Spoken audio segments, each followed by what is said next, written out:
Hey, it is Aidan here. Excuse the funky glasses. It is evening as I'm recording this, so blue light blockers are on. But we've had a really interesting question that's come up through a lot of conversations that I've been having recently with a lot of entertainers, and it's this whole concept of, should I pick a niche for my entertainment career? If you're a podcast listener and you've listened to any of our content for any period of time, you'll understand how much we talk about the concept of niching and how important niching down actually is. And just to get really clear, so we're all on the same page straight away, I Googled it, got the definition. This is Google's definition at the time of recording this. But as a niche, it's just a specialized segment of the market for a particular kind of product or service. Basically, what type of event are you going to be performing at? Are you doing children's parties? Are you doing weddings? Are you doing corporate after dinner talks? Are you doing mingling at corporate? Are you doing exclusive private hire stage? Whatever the heck it is that you do. What is the specialist market that you're actually in? Now, we talk about this a lot. Should you niche? The importance of niching, all of this kind of stuff. So it's really interesting to hear this whole question coming up quite a lot. Like, should I pick a niche for my entertainment career? And I invite you to actually play the game with me right now. We'll go through the pros and cons, and then we'll get to an answer. And the answer is something that I don't think you'll be expecting, truth be told. So let's play this, for example. Let me just move my big head up here so we are out of the way. There we go. Now, if I pick a niche, so these are all the good things that will happen if you actually pick a niche and you do this whole concept of niching down. So if you pick a niche, you're going to become a specialist. And as a result, you're going to be valuable because you are the go-to entertainer. If you go to someone's website, a magician's website, and they do weddings and corporate parties and birthday parties and private hire and stage shows and live theatre shows, and they're going on tour and they're doing all of this kind of stuff, they're a bit of a jack of all trades. Like, you know, that phrase, jack of all trades, master of none. It kind of comes about a little bit. But if, say, you're getting married and you're looking for some wedding entertainment, and you hop onto a magician's website and they are a wedding magician, suddenly this person has so much more credibility behind what it is that they actually do. If they're just a wedding magician, they must be so much better than the person that does all of these other different events. And as a result, if you're a specialist, well, you can actually get the instant credibility of charging a premium. You get to do that just by being a specialist. If you're a wedding specialist, you can charge much more than if you was a jack of all trades traditionally. And by traditionally, what I mean by that is that there's not always a rule across everything, but it means you could just charge more without question. And that's the really big key here. So you can actually charge more without question as this niche professional. If I pick a niche, I'll only perform at events that I know I'll enjoy. There's no point picking a niche that you're not going to actually enjoy performing in. So actually picking a niche will allow you to only perform at the events that you love. If you absolutely love the heck out of small family gatherings, you can literally pick that as your niche, and that's the event that you absolutely dominate in. That is your type of event. That's the events that you actually perform. And if you love it, your clients are going to love it, and as a result, it's going to happen like this spiral, actually not out of control, but it's going to spiral upwards and into genuinely a fantastic position. It also means you're going to get to streamline your focus to one type of client. You're not here trying to convince absolutely everybody on the internet that you're amazing and you should be booked. Instead, you're just focusing on one person really, really well. You can get your messaging all locked in for that one person, and your marketing is going to become more effective. It means that you're going to be able to call to the right people rather than throwing stuff out there to the world and seeing absolutely nothing in return. Like, we've all been there, it's all happened. But actually your marketing will be more effective. And as a result, it'll also be more appealing to clients. And you, as a overall, not just your marketing here, you will be more appealing to your clients because you know what you're talking about. You know what's going on. You are a insert niche here, specialist. So as a result, people are more likely to talk to you because you'll be able to provide much more value than just show up, do some card tricks, then leave again. And the other point is that actually you get to become the go-to and eliminate all the competition. If you are the go-to wedding entertainer in your area, or the go-to corporate after dinner entertainer in your area, because that is your niche, that's your speciality, all the competition then is then fighting with this specialist that is good and really reputable at actually what it is that you do. And as a result, you're going to be the go-to person. People are going to come to you. People are going to be referring you because it's exactly what you do. And people understand it. People aren't sitting there thinking, well, what do you do? Yeah, he performs at events. Or she does it this and this and also this instead. They're like, oh no, I know just the person for you. Bam. People can become your allies and actually help you land gigs when you're not even in the conversations. Beautiful thing. And again, this is just a bunch of really appealing things if you pick a niche. Now, we've got to look at the flip side of that as well. If you pick a niche, there's going to be some downsides. I mean, that was supposed to load up all at once, so we're gonna roll with it. You know, sometimes these slide decks they don't work in the way that you want them to. But let's look at this. You have to know the niche meticulously. You actually have to. If you're proposing to be a specialist, you sure as heck better know your stuff when it comes down to the event. Otherwise, people just won't get it. When it comes down to having to charge less than other specialists, well, you probably will have to, because if you're compared, like perfect wedding entertainer, and I use weddings here because that's a market I'm familiar with and a common market for a lot of entertainers. But say you're paired with a wedding entertainer, a specialist wedding entertainer versus somebody who does everything. If that somebody jack of all trades is you're stuck in this whole fee thing. Like they're a specialist, so the value is there, but you're who are you? You do a bit of everything. Clearly not there. You'll also have to say no to an awful lot of opportunities. Opportunities are going to fly in and you're going to have to say no to them because they're outside of your niche. And what happens if you start taking gigs outside of your niche? It means quite simply that more of those types of events that are outside of your niche will come in through the pipeline. And actually, as a result, your business is going to grow, but in the wrong direction. And as a result, your marketing is going to go downhill. And basically, every good thing that we saw on the other slide is going to go sour because you've done this whole thing. You've niched to get unniche, and then you're stuck again. Same position. Should I niche? Should I not niche? Except this time, you've just got a lot more pressure on you.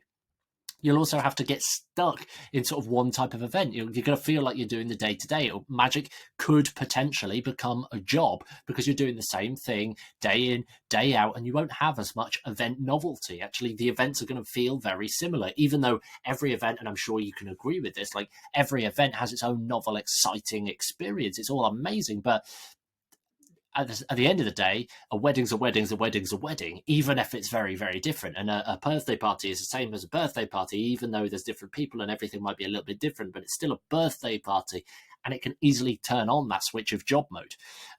You might have to learn, you'll have to learn effective marketing that's relevant to your niche. If you pick a niche, you're going to have to get stuck in the weeds of how does this niche respond to marketing?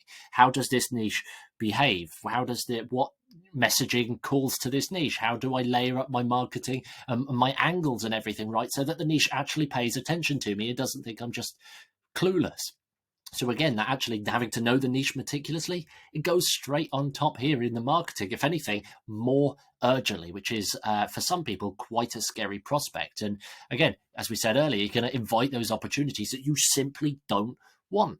You're going to invite opportunities here, there, and everywhere about lots of different things, and you might just not want them, and because they're outside of your niche, you don't enjoy them, or for any reason there. And hopefully at this point you're getting really clear. And I know we've just done this whole concept of niching is amazing. Yeah, you should definitely niche. The TSM boys talk about niching all the time. Amazing.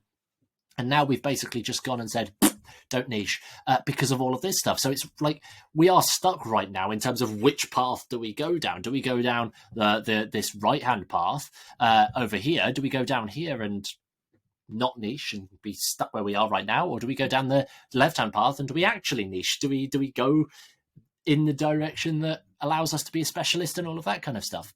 And the truth is, there is one deciding factor. We believe that there is one factor that will determine whether you should right now niche or not niche. Now, bear with us on this. Again, this is probably not the thing that you was expecting, but one deciding factor, should you niche or should you not niche? It's your cash flow right now. Easy decision to make. I'm going to ask you a question. Just answer yes or no in your head. Are you making more than £2,000 or dollars or whatever your respective currency is, or the equivalent in your currency? Are you making more than 2,000 units of money from entertainment, from your entertainment career right now? Yes or no? Now, you'll have an answer at this point, and this will determine exactly what you should be doing. If it's more than £2,000 a month, that shows that you've actually got some momentum and you're actually in the growing stage of your business. Shows that you are actually got proof of concept. People like what it is that you do. People are coming and finding you through whatever means necessary, and you are actually getting booked. That shows that you're actually doing the work, and you're good. For some people, charging £200, that's 10 gigs a month, which is fantastic. For some people that are, say, charging £400-500, well, that's only 4 gigs a month, which again, but it still proves that people are paying you and you are worth that £400-500, however much this might be. For many other people, actually, I know a lot of people inside the TSM network are charging 4 figures, which again, very, very simple there to actually get to £2,000 a month if your fee is £1,000 to £2,000. It's 1 or 2 gigs, right? But the point here is that you've got proof of what it is that you're doing. Your cash flow is actually representing your value and your sort of flag in the entertainment industry. And now here's the thing on the other side, if you're making less than £2,000 or dollars right now from your entertainment career, we're still in the launching phase. We're still actually launching our entertainment business, working out what is not right. And at the end of the day, if you're niching down on less than £2,000 or dollars a month, just for the financial flow, like I'll be a specialist and then I can charge £1,000 rather than £200, like that. Yes, that's going to happen almost naturally, but at the same time, we don't want to just make that jump because you haven't increased your value. That's why you need to follow a clear process to increasing your value, actually through a niche. But the problem is that you're still growing and actually in that early door stage of your entertainment business, and picking a niche is going to be so hard for you right now because A, you haven't done many niches, B, you probably don't even know what more than like 3 niches are, so you wouldn't have a clue where to even get started by niching. So that's kind of why we suggest, like, it's like if ever you've actually been let's go back to this whole concept here, like stuck with a car, you've had a breakdown right now, or your car is stationary, it's so hard to actually push and move that car forwards, right? You can't steer it to anywhere because you've got to do all of this brunt work to actually get the car in motion, with the car being your entertainment business. But on the flip side, if what we actually have is a little bit of momentum behind it, in other words, the wheels are in motion and the car is somewhat moving, then we get the novelty of being able to steer the wheel, actually point the car in the right direction and start going from there. And sure enough, if we push the car and steer it in the right direction and we keep pushing it and keep pointing it in the right direction, there's a possibility that the engine will kick back in and we can keep driving on straight through to the destined endpoint. But we can't actually do that if the car's wheels aren't even in motion in the first place. And the easiest way to do this is building momentum and getting momentum actually in behind your entertainment business. So if you're less than £2,000 a month right now, or floating around that sort of mark, maybe just a little bit over, just a little bit under from month to month, we would love to help. You see, we've actually just launched our brand new program named Momento, designed to get you up to 2K a month in just 6 weeks. There's 3 big problems that are probably holding you back right now from doing that, and that's a lack of leads, uncomfortable sales, and an unclear offer. And what we want to basically do in this 6-week training is flip those around and get you from uncomfortable sales and awkwardly selling yourself to somebody to just have an effortless sales conversation where it is just a simple dialogue and people actually want to book you. We want to turn your lack of leads into consistent leads of a really good quality for you. And we also want you to have a really desirable offer, not just a good offer, not just something that clients will book, but something that clients need and crave for their events. And as you can see around that, there are 2 things actually there that you can do to tackle each and every single one of those points. Now, that being said, if you would like some help implementing this model inside your entertainment business, we would love to help you. All you need to do is just comment Momentum down beneath this video, and either myself or Ashley will be able to reach out with the details of the Momentum program, and we'd love to see you on board. But to answer the question, to go back all the way back to the start here, should you pick a niche for your entertainment career? Yes, if you're earning more than £2,000 per month. If you're earning less than that, anything is game right now as you get your wheels in motion, you grow your audience, you build your audience up, and actually go from there. Hopefully that's been useful. Hopefully that answers a question that a lot of you guys have been having. And if you've got any questions, by all means, drop them below this video.